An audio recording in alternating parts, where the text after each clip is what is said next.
Здравейте! Това видео е за Viral.bg. В него ще разберете защо в България основно се правят концерти на артисти, които в момента не са на върха на своята слава. Нека започваме!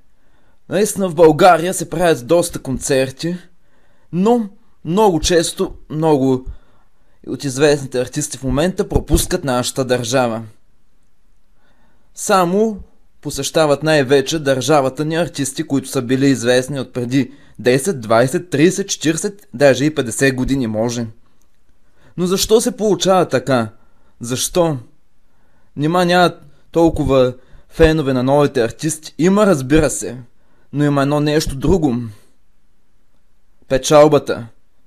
С една дума, целта е по-голяма печалба.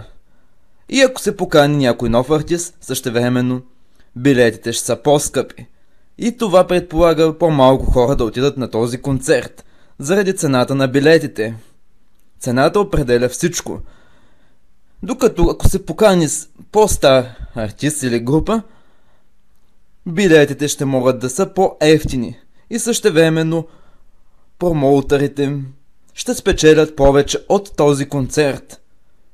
И всичко опира до парите. Ако искат да платят, винаги могат да поканят и най-актуалните в момента артисти. Но промоутерите гледат да спечелят колкото се може повече. С една дума, с минимални разходи, максимална печалба. Ей, това им е целта.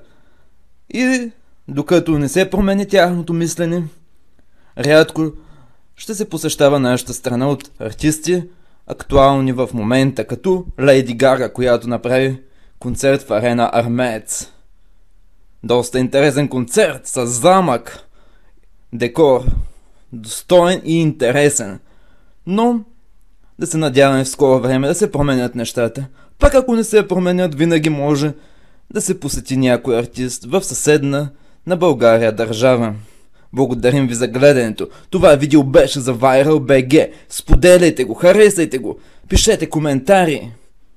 Какво е вашето мнение по въпроса?